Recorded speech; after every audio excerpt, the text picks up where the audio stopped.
Hi guys, my name is Chansegar Barugla and these are sessions for information system audit. So my number is 9899123008. In case of any feedback or in case you want professional help in and around Delhi, you can contact me in this particular number. तो हम पढ़ रहे थे application controls और application controls में हम आगे थे इनपुट कंट्रोल्स में, और इनपुट कंट्रोल्स हमने पढ़ लिया था काफ़ी, और हमने डेटा इनपुट कंट्रोल्स के बारे में पढ़ लिया था, और इंस्ट्रक्शन इनपुट कंट्रोल्स के बारे में आज हम पढ़ेंगे। तो दो चीज़ हम इनपुट करते हैं, डेटा इनपुट करते हैं और एक इंस्ट्रक्शन इनपुट करते हैं। यानी कि अगर मान लें कोई एप्लीकेशन है, एप्लीकेशन में मैंने बोला 5 टाइप के कंट्रोल्स होंगे, वही 5 कंट्रोल्स एग्जामिनेशन में पूछे जा सकते हैं और उसी के अनुसार अराउंड हमारा चैप्टर कंप्लीट होगा। तो पहला बाउंड्री कंट्रोल था, उसके बारे में हमने पढ़ लिया था। दूसरा इनपुट कंट्रोल्स था, और इनपुट कंट्रोल्स में हम आगे थे डेटा इनपुट कंट्रोल में, और डेटा इनपुट कंट्रोल हमने कंप्लीट कर लिया था। तो यानी कि 2 चीज़ें इनपुट हो सकती हैं, या तो डेटा इनपुट हो सकता है, इंस्ट्रक्शन इनपुट हो सकता है। डेटा जो है इनपुट करना इजी है, क्योंकि डेटा जो है एक सिंपल, अगर मान लें सपोज आपने डेटा डालना है तो एम्प्लॉय का नेम डालना है, एम्प्लॉय का आपने एम्प्लॉय कोड ना डालना है, या पर्टिकुलर इनपुट्स डालने हैं, तो इनपुट उसको कंट्रोल भी इजी है। लेकिन इंस्ट्रक्शन इनपुट कंट्रोल्स डिफ़िकल्ट होते हैं, क्योंकि आप अगर जैसे पहले सपोज फॉर एग्जांपल आपने एम्प्लॉय का डेटा डाल दिया, डेट ऑफ बर्थ डाल दी, उसके बाद आपने मेल है कि फीमेल है डाल दिया, उसके बाद आपने सपोज उसका टैक्स कैलकुलेट करना है, तो उसमें इंस्ट्रक्शंस आपको डालने पड़ेंगे। तो इंस्ट्रक्शंस जो है टैक्स कैलकुलेट करेंगे, इंस्ट्रक्शन से ही हम टैक्स का कैलकुलेशन होगा। तो इंस्ट्रक्शन इनपुट कंट्रोल डिफ़िकल्ट है। डेटा को वैलिडेट मतलब इंस्ट्रक्शन को वैलिडेट करना डेटा को वैलिडेट करने से डिफ़िकल्ट है। इंस्ट्रक्शन को अगर आप वैलिडेट कर रहे हो तो डिफ़िकल्टी आएगी, और इसका रीज़न हमने ये बताया कि उसमें ज़्यादा यूज़र इंटरेक्शन की ज़रूरत है, उसमें ज़्यादा डिसीजन डिस्क्रिशन की ज़रूरत है। यानी कि डिसीजन आपका ज़्यादा यूज़र का इंटरेक्शन, यूज़र का ब्रेन ज़्यादा लगता है। इनपुट में क्या है कि अगर नेम है तो सबके नेम डाल दो, फादर्स नेम है डाल दो। अगर मान लीजिए सपोज किसी का टैक्स कैलकुलेट करना है, उसके इंस्ट्रक्शंस आपने डालने हैं, तो फिर आपको हर चीज़ उसमें पॉसिबिलिटी देनी पड़ेगी। अगर मान लिया कोई स्प्रेडशीट है, उसमें अगर आप वी लुकअप कमांड लगा रहे हैं, तो उसमें उस वी लुकअप के पीछे जो प्रोसेसिंग हो रही है, उसको प्रोसेस करने के लिए बहुत सारे फैक्टर्स लेने पड़ेंगे, क्योंकि एक इंस्ट्रक्शन कई मल्टीपल सेट ऑफ डेटास को प्रोसेस कर सकता है। तो वो इंस्ट्रक्शन जो है, और इंस्ट्रक्शंस कॉम्प्लेक्स होते जाते हैं। डेटा बेसिकली डेटा सिंपल होता है कॉम्प्लेक्स के इंस्ट्रक्शन के मुकाबले में।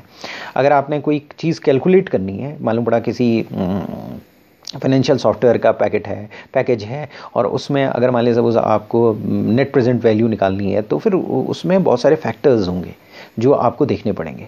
तो इंस्ट्रक्शन जो है वो डिफ़िकल्ट होता है वैलिडेट करना इंस्ट्रक्शन, और डेटा को वैलिडेट करना रिलेटिवली इजी होता है। और उसका रीज़न क्या है कि डेटा में इंस्ट्रक्शन में यूज़र का इंटरेक्शन की ज़रूरत पड़ती है, यूज़र के ब्रेन की ज़रूरत पड़ती है, यूज़र के सोच की ज़रूरत पड़ती है, और यूज़र के डिसीजन की ज़रूरत पड़ती है। उसके डिसीजन को डिसीजन डिस्क्रिशन की ज़रूरत पड़ती है। जो टेक्निकल वर्ड है वो डिसीजन डिस्क्रिशन है। तो इन सब चीज़ों की वजह से इंस्ट्रक्शन इनपुट कंट्रोल डिफ़िकल्ट होते हैं। लेकिन आप ऑडिटर हैं, ऑडिटर को ये इंश्योर करना पड़ेगा कि जो भी यूज़र हैं, जिसने मान लीजिए सपोज उसने कोई इंस्ट्रक्शंस वगैरह, अगर मान लीजिए सपोज वो इनपुट कर रहा है, कोई इंस्ट्रक्शन इनपुट कर रहा है, तो वो कंट्रोल्ड हो, लॉग्ड हो। मतलब उसकी एक पर्टिकुलर लॉग बन जाए कि इसने क्या किया है। मालूम पड़ा आपके कंपनी में एक पेरोल का बंदा है, या तो फिर आप क्या करोगे कि जब वो पेरोल को प्रोसेस करेगा तो उसका एक लॉग बन जाएगा कि इतने बजे इसने ये पेरोल प्रोसेस किया है, इसमें जो जो चीज़ें की हैं वो बन जाएगा, जो जो इंस्ट्रक्शंस एग्जीक्यूट हुए हैं उसका एक पर्टिकुलर लॉग बन जाएगा। तो ये आपका एज एन ऑडिटर काम होगा। इसके बाद क्या है कि हमारी स्टडी में दिया है इंस्ट्रक्शन इनपुट मेथड्स, यानी कि इंस्ट्रक्शन के इनपुट के मेथड्स। तो हमारी स्टडी बोलती है कि मतलब डिफरेंट टाइप ऑफ इंटरफेसेस होते हैं, और उसमें डिफरेंट टाइप ऑफ इंस्ट्रक्शन दिए जा सकते हैं। यानी कि पहले क्या होता था, इंस्ट्रक्शन आपको एक प्रोग्राम बनाना पड़ता था और उसी से इंस्ट्रक्शन देना पड़ता था। लेकिन अब जो है कॉम्प्लेक्स सेट ऑफ प्रोग्राम बन गए हैं, और उसके बाद क्या है, अब मेनू ड्रिवन एप्लीकेशंस बन गए हैं। अब क्या है, कई जगह पर क्वेश्चन आंसर डायलॉग्स बन गए हैं। तो इन सब डायलॉग बॉक्सेस में या मेनू आप बटन दबा के इंस्ट्रक्शन की कमांड्स दे सकते हैं, इंस्ट्रक्शन एग्जीक्यूट करने के लिए कमांड दे सकते हैं। जैसे फॉर एग्जांपल आप एटीएम में जाते हैं, तो एटीएम में आपको पैसा निकालना है, क्या बैलेंस देखना है, इसके लिए कमांड होती है। अगर पासवर्ड चेंज करना है उसके लिए भी एक मेनू ड्रिवन कमांड होती है। आप बटन दबाते हो और इंस्ट्रक्शन एग्जीक्यूट हो जाता है। तो यानी कि आज कई इंटरफेसेस हैं और उन्हीं इंटरफेसेस का यूज़ करके हम इंस्ट्रक्शन को इनपुट करते हैं। तो इंस्ट्रक्शन इनपुट मेथड्स उन इंटरफेसेस के अनुसार चेंज होती रहती है। तो ये आपके जो different type of interfaces different purpose के लिए यूज़ किए जाते हैं, डिफरेंट टाइप के इंस्ट्रक्शन के लिए यूज़ किए जाते हैं, डिफरेंट टाइप के एप्लीकेशन सिस्टम्स के लिए यूज़ किए जाते हैं। और फिर आप देखते हो कि क्या एक्सटेंट ऑफ कंट्रोल आपको एक्सरसाइज करना है। अगर मान लिया सपोज कोई प्रोग्रामर है और MS DOS में अगर वो कमांड टाइप कर रहा है और उसके बाद एग्जीक्यूट कर ले रहा है, तो आपको एक पर्टिकुलर रिलायंस होना चाहिए उस बंदे पर। अगर मान लिया सपोज आप नहीं चाहते हो, क्योंकि ऐसा है कि नॉर्मल आदमी है तो आप ज़्यादा कंट्रोल रखना चाहते हो, तो आपको मेनू ड्रिवन एप्लीकेशंस करने पड़ेंगे। तो सबसे पहले हम पढ़ते हैं मेनू ड्रिवन एप्लीकेशंस। मेनू ड्रिवन एप्लीकेशंस एक सेट ऑफ इंस्ट्रक्शन प्रोवाइड करता है जो फिक्स्ड होते हैं, और यूज़र को क्या होता है, उसको एक मेनू आ जाता है। यानी कि एक आप 5 स्टार होटल में जाते हैं, एक मेनू कार्ड आ जाता है। मेन्यू कार्ड में आपको क्या खाना है वो आप डिसाइड कर लेते हो। घर की तरह नहीं है कि आप घर में डिसाइड करते हो कि क्या बनाना है और क्या खाना है। तो आपको बनाने की कोई ज़रूरत नहीं, आपका मेनू कार्ड है। मेनू कार्ड आपने लिया और आपको फिर डिपेंड करना पड़ता है किस रेस्टोरेंट में जाना चाहते हो। चाइनीज़ खाना खाना चाहते हो तो चाइनीज़ रेस्टोरेंट में जाओगे, साउथ इंडियन खाना चाहते हो तो साउथ इंडियन रेस्टोरेंट में जाओगे। तो यानी कि साउथ इंडियन एप्लीकेशन आपको यूज़ करना है कि चाइनीज़ एप्लीकेशन यूज़ करना है, ये आपको डिसाइड करना पड़ेगा। और जब आप डिसाइड कर लोगे कौन सा एप्लीकेशन सिस्टम यूज़ करना है, उसी के अनुसार आपका मेनू कार्ड होगा। तो वहाँ पर क्या है, इंस्ट्रक्शन फिक्स्ड होंगे, वेरिएबल नहीं होंगे। उन्हीं इंस्ट्रक्शन यानी कि उन्हीं मेनू कार्ड में जो चीज़ें दी हुई हैं उसमें से आपको सेलेक्ट करना होता है, और सेलेक्ट करने के बाद आपको एक्शंस उन्हीं में से, अगर मान लिया आपको ये देखना पड़ता है कि कौन से ऑप्शंस अवेलेबल हैं और उसी के अनुसार आपका एक्शन चूज़ करते हैं आप। तो ऐसे इंस्ट्रक्शन वेल कंट्रोल्ड होते हैं, चॉइस अवेलेबल है यूज़र्स को, तो ये रिस्ट्रिक्टेड है। एक इन टर्म्स ऑफ कंटेक्स्ट और कंटेंट दोनों वो रिस्ट्रिक्टेड है। तो इसमें क्या है, इनपुट कंट्रोल्स में ऑडिटर को बहुत ज़्यादा चेक करने की ज़रूरत नहीं होती है। मतलब उसको पता है कि दो मेनू के बीच में कन्फ्यूजन होने के चांसेस कम है। वो जो स्क्रीन लेआउट देखेगा, एक रीजनेबल कॉन्फिडेंस उसे हो जाएगा कि हाँ, मेनू में आदमी डिज़र्न कर सकता है कि भाई उसने राइट चॉइस की होगी, रॉन्ग चॉइस करने के चांसेस वैसे भी कम होंगे। और एक बार वो स्क्रीन लेआउट देखना होता है, और एज एन ऑडिटर वो रिलाई कर सकता है कि जो इंस्ट्रक्शन जा रहे हैं वो राइट इंस्ट्रक्शन जाते हैं। दूसरा है क्वेश्चन आंसर डायलॉग। तो ये ऐसा होता है कि जनरली क्या होता है कि यूज़र की प्रेफरेंस को कैप्चर करने के लिए यूज़ किए जाते हैं। जैसे फॉर एग्जांपल आपने देखा होगा कि जैसे आप किसी कभी मॉल के सामने खड़े होते हैं तो एक बंदा आ जाता है आपके सामने और बोलता है कि सर ये फॉर्म भर दीजिए। और फॉर्म वो भरने में क्या होता है, आप नाम एड्रेस वगैरह डालते हैं और उसके नीचे बहुत सारे क्वेश्चन होते हैं, उसमें येस नो या आपकी प्रेफरेंसेस में टिक करना पड़ता है। तो ये क्वेश्चन आंसर डायलॉग्स के रूप में इंस्ट्रक्शंस आप देते हैं।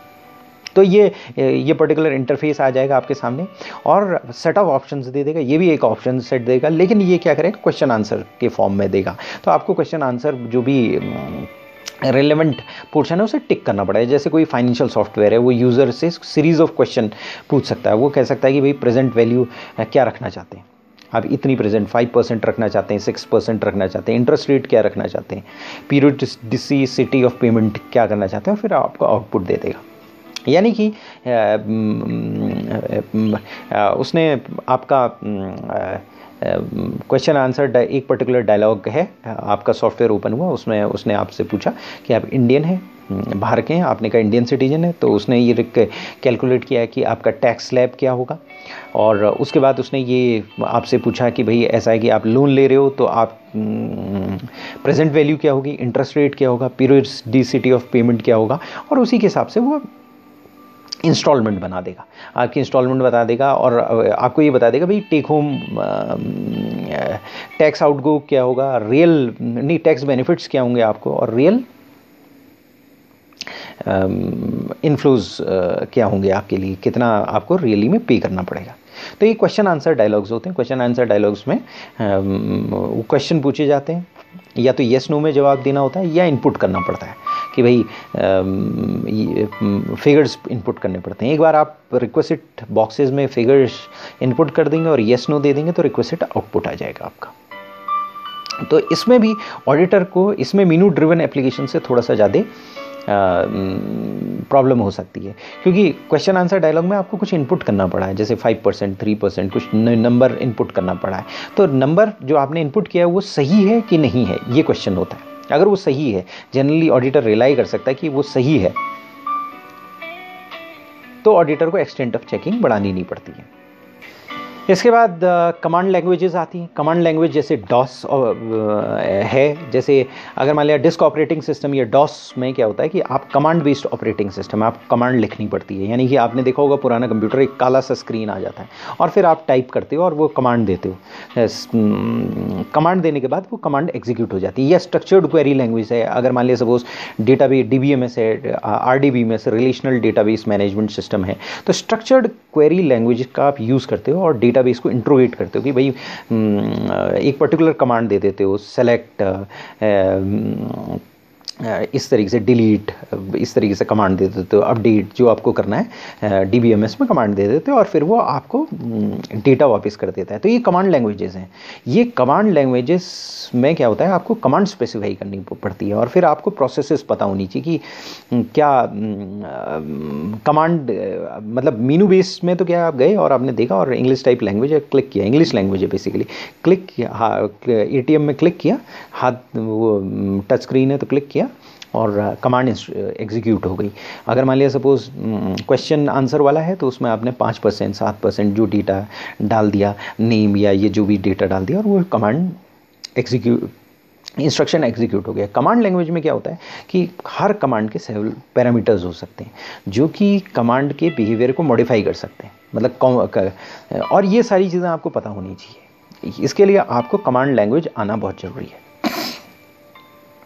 तो तीसरा, कमांड लैंग्वेज के लिए स्पेशलिस्ट होना जरूरी है। तो ऑडिटर को अपनी स्कोप ऑफ इंक्वायरी बढ़ानी पड़ेगी, उसे देखना पड़ेगा इनपुट सही तरीके से जा रहे हैं कि नहीं जा रहे हैं, ये कमांड लैंग्वेज के यूज़ हो रहे हैं, इंस्ट्रक्शन इनपुट सही तरीके से जा रहे हैं कि नहीं जा रहे हैं, कि ये कमांड लैंग्वेज सही तरीके से यूज़ हो रही है कि नहीं हो रही है, जो बंदा उसको यूज़ कर रहा है वो क्वालिफाइड है कि नहीं है, ये सारी चीज़ें आपको देखनी पड़ेंगी।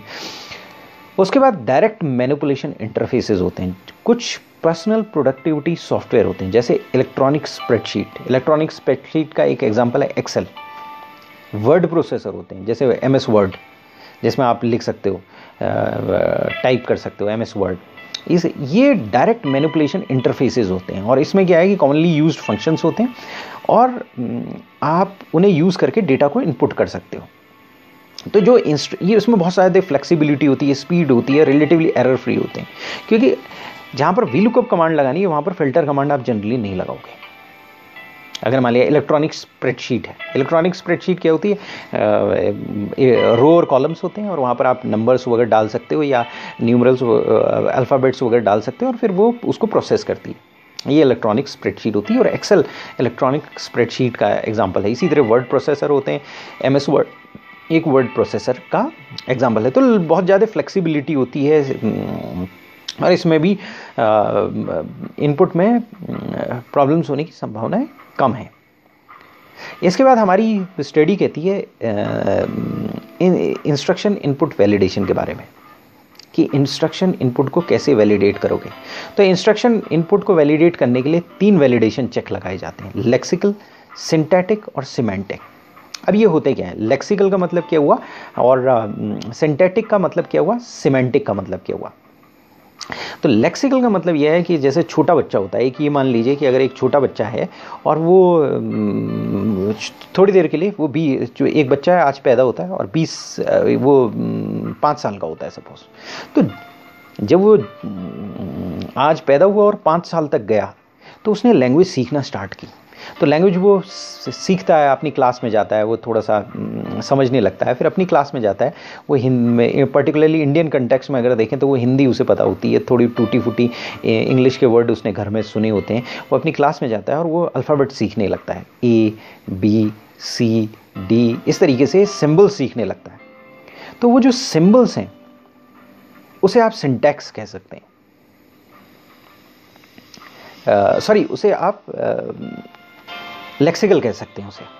तो लेक्सिकल लेवल जो है उसमें क्या होता है कि मान लिया सपोज IF है और आपने इफ बनाया, तो कैसे करैक्टर कंबाइन होकर लैंग्वेज एलिमेंट प्रोड्यूस करते हैं, वो लेक्सिकल लेवल है। जो सिंथेटिक लेवल है वो थोड़ा हायर लेवल है, यानी कि इन लैंग्वेज एलिमेंट को यूज करके आप कंडीशनल स्टेटमेंट बनाते हैं। और सिमेंटिक का मतलब है इसमें अर्थ, इस लैंग्वेज में एक्सप्रेशन को CPU एक्सप्रेशन में कैसे कन्वर्ट किया जाता है। तो अगर हमारी स्टडी में डिफ़िकल्ट वे में दिया गया है तो इजीली अगर हम इसे समझना चाहें तो मालूम पड़ा, अगर हम सिंथेटिक और सिमेंटिक को लेते हैं, पहले से लेक्सिकल को नहीं लेते हैं, सिंथेटिक और सिमेंटिक को लेते हैं। सिंथेटिक का मतलब ये होता है कि अगर मान लिया सपोज एक बच्चा दूध पी रहा है, अगर उसे इंग्लिश में हमने लिखा बेबी मिल्क ड्रिंक तो वो गलत हो जाएगा, सिंथेटिक मीनिंग उसका कुछ नहीं है। लेकिन एक उससे ये मतलब निकाला जा सकता है कि बेबी ड्रिंक्स मिल्क, मतलब सिमेंटिक जो है उसके मीनिंग को निकालने की कोशिश करता है। तो सिमेंटिक का मतलब है मीनिंग को निकालना, यानी कि सिंटैक्स वो है जो कि कंप्यूटर अंडरस्टैंड करता है, सिमेंटिक जो है जो ह्यूमन अंडरस्टैंड करता है। तो सिंथेटिक सिंबॉलिक एक्सप्रेशन है, लेक्सिकल जो है वो सिंटैक्स के बनाते हैं और सिंटैक्स बनने के बाद उसमें सिमेंटिक मीनिंग होना बहुत ज़रूरी होता है, तभी कंप्यूटर को समझ में आता है। तो यानी कि इन्होंने क्या किया कि एक पर्टिकुलर लैंग्वेज है जो कंप्यूटर को समझ में आती है, उसके CPU को समझ में आती है, उसको 3 भागों में डिवाइड कर दिया। यानी कि जो समझ में आता है पूरी तरीके से उसको सिमेंटिक वैलिडेशन कह सकते हैं। और जो अगर जो लैंग्वेज बन गई उसको सिंथेटिक वैलिडेशन कर सकते हैं, और उसमें जो अंदर वर्ड्स हैं उसको लेक्सिकल वैलिडेशन कह सकते हैं। तो हमारी स्टडी कहती है कि 3 टाइप के वैलिडेशन चेक्स होते हैं, लेक्सिकल, सिंथेटिक और सिमेंटिक। लेक्सिकल में क्या, अगर आपने जो वर्ड डाला है, इंस्ट्रक्शन वैलिडेट किया है, उसकी करेक्टनेस को देखना, वो लेक्सिकल वैलिडेशन है। यानी IF इफ ही बना, IFF तो नहीं बन गया, या कुछ और तो नहीं बन गया, ये लेक्सिकल वैलिडेशन है। इसके बाद सिंथेटिक वैलिडेशन क्या है? सिंथेटिक वैलिडेशन ये है कि लेक्सिकल एनालाइजर आप यूज करके स्ट्रिंग ऑफ वर्ड्स क्रिएट करते हैं और स्ट्रिंग ऑफ वर्ड्स को देखते हो कि ये सही बने कि नहीं सही बने। तो सीक्वेंस ऑफ ऑपरेशन सही होना चाहिए। सिंथेटिक वैलिडेशन में सीक्वेंस ऑफ ऑपरेशन सही होना चाहिए, यानी अगर लेक्सिकल सही है, यानी कि आपके वर्ड्स सही हैं, तो उसकी सीक्वेंस सिंथेटिक दिखेगा, क्योंकि तभी वो एक सेंटेंस सा बनाएगा। यानी कि बेसिकली जो सिंथेटिक का है वो सीक्वेंस पर एम्फेसिस है। इसके बाद है सीमेंटिक वैलिडेशन। सीमेंटिक वैलिडेशन क्या है? Semantic validation set of instruction है जो वेरीफाई करते हैं कि मीनिंग करेक्ट है कि नहीं है, मीनिंग गलत तो नहीं है। फॉर एग्जाम्पल, अगर एक SQL की कमांड है, उसने बोला कि सेलेक्ट नेम फ्रॉम एम्प्लॉय और एम्प्लॉय कोड जिसका इतना इतना है, तो सिमेंटिक एनालाइजर इंश्योर करेगा कि टेबल में एम्प्लॉय का नेम होना चाहिए, मतलब एक टेबल होनी चाहिए एम्प्लॉय वाली जिसमें फील्ड नेम में एक पर्टिकुलर एम्प्लॉय कोड एग्जिस्ट करना चाहिए। तो ये सिमेंटिक वैलिडेशन है, ये एक मीनिंग निकालने की कोशिश कर रहा है। तो मतलब ये कंफ्यूजिंग है, कई बार बड़ा कंफ्यूजिंग होगा कि यार ये लेक्सिकल, सिंथेटिक और सिमेंटिक क्या है। हमारी स्टडी में बड़ा अजीब से दिया है, वेग दिया है। लेकिन लेक्सिकल, सिंथेटिक और सिमेंटिक में ये लेक्सिकल जो है वो इंस्ट्रक्शंस होते हैं, सिंथेटिक मतलब वो सीक्वेंस में आपने उसे कर दिया, सिमेंटिक मतलब उसमें मीनिंग निकला है। सिमेंटिक मतलब मीनिंग।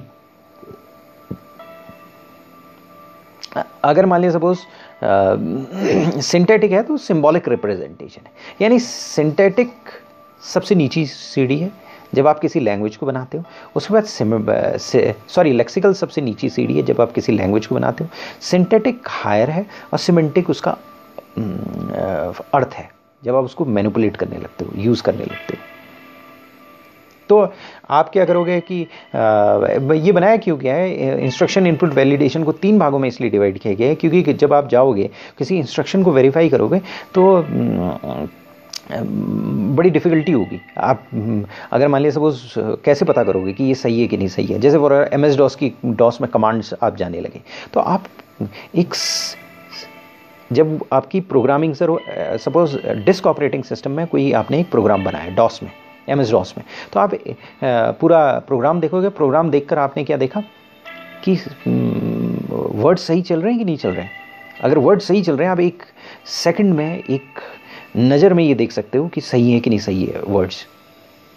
मतलब जो लैंग्वेज में वर्ड्स हैं, मान लिया सपोज ABCDEFG इंग्लिश लैंग्वेज में वर्ड हैं, लेकिन उसमें एक चाइनीज़ करेक्टर आ जाता है, मान लिखते लिखते बीच में चाइनीज़ करेक्टर आ जाता है, तो आप देखते हो ये चाइनीज़ करेक्टर आ गया यार, ये तो गलत है।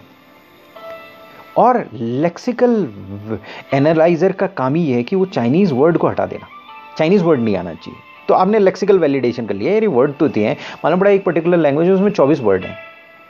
सेलेक्ट क्या कहते हैं, अपडेट, जैसे आपका स्ट्रक्चर्ड क्वेरी लैंग्वेज में पर्टिकुलर वर्ड्स हैं उनका यूज़ करते हो, जैसे सेलेक्ट, अपडेट, इस टाइप के वर्ड्स हैं। क्या वो वर्ड्स वही वर्ड्स हैं कि नहीं है? अगर वो वर्ड्स हैं तो इसका मतलब लेक्सिकल वैलिडेशन हो गया। फिर उसके बाद आप सीरीज़ देखते हो कि चलो थोड़ा सा और देख लेते हैं कि सीरीज़ देख लेते हैं कि सीरीज़ सही चल रही है, सीक्वेंस सही चल रही है कि नहीं चल रही है, कमांड सीक्वेंस सही चल रही है कि नहीं चल रही है। वो कमांड सीक्वेंस आप क्या करते हो, उस वर्ड्स के सीक्वेंस चेक करते हो, तो वो आप सिंथेटिक वैलिडेशन कर रहे हो। उसके बाद वो मीनिंग दे पा रहा है कि नहीं दे पा रहा है। मालूम पड़ा आपने कोई एक प्रोग्राम बनाया, एक कार बनाई, आपने पूरी कार बना दी। अब कार जो दौड़ रही है, मालूम पड़ा उसमें दौड़ते दौड़ते कार जो है 2 भागों में बढ़ जाती है। भाई कार जो है उसका जब चलती है तो वो 2 भागों में बढ़ जाती है और 2 ऐसे मूव करने लगती है।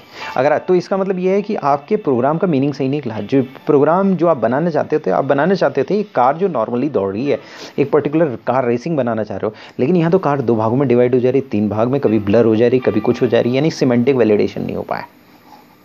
तो यानी इंस्ट्रक्शन सही तरीके से नहीं गए हैं। तो इंस्ट्रक्शन इनपुट वैलिडेशन में आप 3 टाइप का वैलिडेशन करोगे, लेक्सिकल वैलिडेशन, सिंथेटिक वैलिडेशन और सिमेंटिक वैलिडेशन। जब ये तीनों टाइप का वैलिडेशन हो जाएगा तो आप कहोगे प्रोग्राम ओके। यानी कि मीनिंग कन्वे करेगा सिमेंटिक, सीक्वेंस कन्वे करेगा सिंथेटिक, और वर्ड्स सही है कि नहीं सही है, कहीं इंग्लिश वर्ड में चाइनीज़ तो नहीं आ गई, ये लेक्सिकल आपको बताएगा, लेक्सिकल वैलिडेशन आपको बताएगा। इसके बाद आप रिपोर्ट करोगे इंस्ट्रक्शन, अगर इंस्ट्रक्शन इनपुट एरर्स हैं तो हाँ, फाइनल जो हमारी स्टडी बोलती है कि रिपोर्टिंग इंस्ट्रक्शन इनपुट एरर्स। तो अगर कोई एरर मैसेज है तो ये कम्युनिकेट होनी चाहिए जितना जल्दी हो सके, क्योंकि प्रॉब्लम क्रिएट हो सकती है। कई बार क्या होता है कि आपने इंस्ट्रक्शन दिए हैं और मालूम पड़ा इंस्ट्रक्शन गलत कंप्यूट कर रहे हैं। फॉर एग्जांपल टैक्स, आपने स्लैब रेट गलत दे दिया, तो अब क्या हुआ कि पिछले साल का स्लैब रेट कुछ और था और आपने कंप्यूटर में वही चालू है, इंस्ट्रक्शन गलत है, सबका टैक्स गलत कट गया, हायर रेट में कट गया, हायर रेट में कट गया, एम्प्लॉय चिल्ला रहे हैं, और अगर लोअर रेट में कट गया तो पेनल्टी दे रहे हो, या एक नया प्रोग्राम बना रहे हो उसमें आपने हायर रेट या लोअर रेट इसमें गलती कर दी। तो एरर मैसेज कंप्लीट होनी चाहिए, मीनिंगफुल होनी चाहिए और यूज़र को हेल्प करनी चाहिए कि उसे इमीडिएटली करेक्ट करे। डिफरेंट एरर मैसेज यूज़र की एक्सपर्टीज़ के बीच में दिए जाने चाहिए। मालूम पड़ा यूज़र को अगर समझ में नहीं आ रहा है, जैसे फॉर एग्जांपल आप नॉर्मल कंप्यूटर में काम करते हो, उसमें अगर एक पर्टिकुलर एरर लिखा हुआ आ जाए और आप स्पेशलिस्ट नहीं हो, आप कई बार समझ नहीं पाते हो ये एरर क्या दे रहा है, तो आपको एरर मैसेजेस भी स्टैंडर्डाइज्ड होने चाहिए। तो एक बार फिर हम समराइज़ कर लेते हैं जो हमने पढ़ा। हमने ये पढ़ा कि इंस्ट्रक्शन इनपुट वैलिडेशन होता है। इंस्ट्रक्शन इनपुट वैलिडेशन में थोड़ा कॉम्प्लेक्स होता है, क्योंकि इंस्ट्रक्शन कुछ भी हो सकते हैं। जो डेटा होता है वो तो सिंपल होता है, इंस्ट्रक्शन कॉम्प्लेक्स होते हैं। तो इंस्ट्रक्शन इनपुट वैलिडेशन कॉम्प्लेक्स हो सकते हैं। हमने मेथड्स पढ़ी इंस्ट्रक्शन इनपुट वैलिडेशन की। हमने ये जाना कि इंस्ट्रक्शन इनपुट वैलिडेशन की 4 मेथड्स हैं। सबसे पहले मीनू ड्रिवन एप्लीकेशंस है। मीनू ड्रिवन एप्लीकेशंस में क्या होता है कि मीनू होते हैं और उसमें हम मीनू चूज़ करते जाते हैं और इंस्ट्रक्शन एग्जीक्यूट होते जाते हैं, एरर बहुत कम होने के चांसेस। उसके बाद क्वेश्चन आंसर डायलॉग्स होते हैं। क्वेश्चन आंसर डायलॉग्स में आप फिलअप करते हो, या तो चेक बॉक्सेस होते हैं या फिलअप करते हो 5%, 7%, 3% या कोई और चीज़ फिलअप करते हो, तो वो भी मिनिमम एरर देते हैं। और कुछ वेरिएबल्स होते हैं वहाँ पर, जो वेरिएबल्स पर आप वेरिएबल इनपुट करोगे, अगर उन्होंने वो वेरिएबल सही इनपुट किया तो आपके आंसर्स जो रिजल्ट होगा, जो आउटपुट होगा, वो सही होगा, उसमें कोई प्रॉब्लम नहीं होगी। उसके बाद आते हैं कमांड लैंग्वेजेस। कमांड लैंग्वेज में डॉस एक एग्जांपल है, या एसक्यूएल स्ट्रक्चर्ड क्वेरी लैंग्वेज एक एग्जांपल है। आप पर्टिकुलर कमांड देते हो, कमांड एग्जीक्यूट होती है, उसमें आपको स्पेशलिस्ट होना बहुत जरूरी है। उसमें एरर के चांसेस ज़्यादा हैं, इंस्ट्रक्शन में एरर के चांसेस ज़्यादा हैं, तो ऑडिटर को थोड़ा सा सावधानी बरतनी पड़ेगी। और अगर उसके बाद लास्ट है डायरेक्ट मैनिपुलेशन इंटरफेसेस, जैसे कुछ पर्सनल प्रोडक्टिविटी सॉफ्टवेयर होते हैं, जैसे एक्सेल, वर्ड वगैरह ये होते हैं, तो इसमें मैनिपुलेशन आप कर सकते हो डेटा डाल के। इसमें फ्लेक्सिबिलिटी होती है, स्पीड होती है, इसमें एरर के चांसेस कम होते हैं। इनपुट एरर के चांसेस ज़्यादा होते हैं, इंस्ट्रक्शन इनपुट एरर के चांसेस कम होते हैं। फिर हमने पढ़ा कि वैलिडेट कैसे करोगे। 3 वैलिडेशन चेक होते हैं। इंस्ट्रक्शन इनपुट वैलिडेशन 3 होते हैं, लेक्सिकल, सिंटैटिक और सिमेंटिक। अगर मान लिया सपोज लेक्सिकल, सिंटैटिक और सिमेंटिक, तो सिंटैटिक सिंटेक्स मतलब ये है कि आप लैंग्वेज को कैसे अरेंज करोगे, उसका सीक्वेंस इंपॉर्टेंट है। उस लैंग्वेज जो बताता है वो लेक्सिकल बनाता है, और फिर उसकी मीनिंग जो है क्या मीनिंग लिया, उस सीक्वेंस ने क्या मीनिंग लिया, वो सिमेंटिक होता है। तो सिंटैक्स क्या है, हम कह सकते हैं कि वो लेक्सिकल सिंबल्स का कॉम्बिनेशन है, और सिमेंटिक का मतलब ये है कि वो क्या कह रहे हैं, यानी हमने इसको 3 भागों में डिवाइड कर दिया। उसके बाद हम इन इनपुट एरर्स को रिपोर्ट करेंगे, और रिपोर्ट करने के लिए किस तरह से करेंगे, इसमें सबसे इंपॉर्टेंट चीज़ होनी चाहिए, एरर मैसेज जो है मीनिंगफुल होना चाहिए, कंप्लीट होना चाहिए। यानी एरर मैसेज इंस्टेंटली आना चाहिए, जल्दी आना चाहिए, यूज़र को जल्दी से जल्दी पता चलना चाहिए एरर हुआ है। और एरर को पता कैसे चलेगा, एरर मैसेजेस से पता चलेगा। एरर मैसेजेस कैसे होनी चाहिए, कंप्लीट और मीनिंगफुल होनी चाहिए। और एरर मैसेजेस क्या होनी चाहिए कि डिफरेंट यूज़र जिसकी डिफरेंट एक्सपर्टीज़ है उसके अनुसार डिफरेंट एरर मैसेजेस होनी चाहिए। क्योंकि अगर मान लिया सपोज कंप्यूटर ने रन टाइम एरर लिख कर दे दिया तो आपको समझ में नहीं आएगा ये क्या है, और अगर कोई और एरर दे दिया तो आपको समझ में नहीं आएगा कि क्या है, जब तक कि आप एक्सपर्ट नहीं हो उसको आप ठीक नहीं कर पाओ, नहीं कर सकते हो। लेकिन अगर मान लिया सपोज इसलिए एक्सपर्टीज़ के अनुसार उसे हमें डिवाइड करना पड़ेगा। और एरर मैसेजेस मेथड है, मतलब ऑन द होल अगर ये बोला जाए कि एरर मैसेज रिपोर्ट एक मीडियम है जो इनपुट इंस्ट्रक्शन एरर की रिपोर्टिंग होती है, जिससे जो कीवर्ड है एरर मैसेज। अगर मान लिया सपोज आपके एग्जाम में आया कि रिपोर्टिंग कैसे करेंगे, रिपोर्टिंग इंस्ट्रक्शन इनपुट एरर्स के, तो आप बोलोगे एरर मैसेज के थ्रू रिपोर्टिंग होती है, मतलब कीवर्ड एरर रिपोर्टिंग। थैंक्स।